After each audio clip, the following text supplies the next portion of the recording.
নানান বর্ণাঢ্য অনুষ্ঠানের মধ্যে দিয়ে গঙ্গারামপুর শহরের ঐতিহ্যবাহী শিক্ষা প্রতিষ্ঠান নিরঞ্জন ঘোষ স্মৃতি বিদ্যাপীঠের রজত জয়ন্তী বর্ষ উদযাপন করা হলো। সোমবার বেলা 1টা নাগাদ বিদ্যালয় প্রাঙ্গণে প্রদীপ প্রজ্বলনের মাধ্যমে অনুষ্ঠানের আনুষ্ঠানিক সূচনা করেন মালদা রামকৃষ্ণ মিশন বিবেকানন্দ বিদ্যা মন্দিরের প্রধান শিক্ষক তাপহরানন্দ মহারাজ।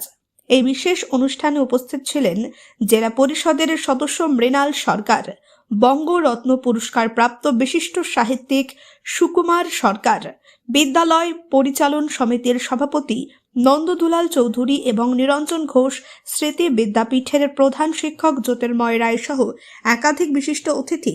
অনুষ্ঠানে বিদ্যালয়ের শিক্ষক শিক্ষিকাদের সঙ্গীত পরিবেশন দর্শকদের মুগ্ধ করে। পাশাপাশি ছাত্রছাত্রীদের নাচ ও গানের মনোজ্ঞ পরিবেশনায় মুখরিত হয়ে ওঠে গোটা বিদ্যালয় চত্বর। অতিথিরাও তাদের বক্তব্যে বিদ্যালয়ের দীর্ঘ শিক্ষাযাত্রা, সাফল্য ও ভবিষ্যৎ পরিকল্পনার কথা তুলে ধরেন। রজত জয়ন্তী বর্ষ উপলক্ষে এমন আয়োজন বিদ্যালয়ের গৌরবময় ইতিহাসকে স্মরণ করানোর পাশাপাশি বর্তমান প্রজন্মের ছাত্রছাত্রীদের অনুপ্রেরণা যোগাবে বলে মনে করছেন উপস্থিত অভিভাবক ও স্থানীয় মানুষজন। 25 বছর অনুষ্ঠান আজকে আমরা এই বছরটাকে বর্ষব্যাপী আমরা প্রচেষ্টা করেছি বিভিন্ন রকম অনুষ্ঠানের মাধ্যম দিয়ে।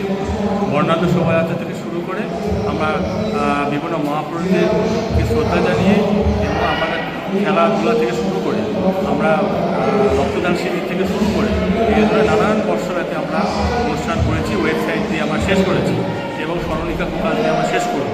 তো এই শেষ অনুষ্ঠান আমরা আজ আগামীকাল এই দুদিনে হবে।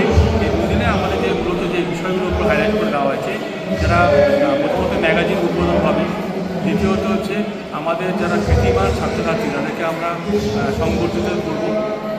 এছাড়া আমাদের স্থানীয় শিল্পী এবং বহিরাগত সারেগামা পায়ের শিল্পী দিয়ে এবং আজ আর কাল দুদিন আমরা এই দিনটাকে স্মরণীয় করে রাখার জন্য আমরা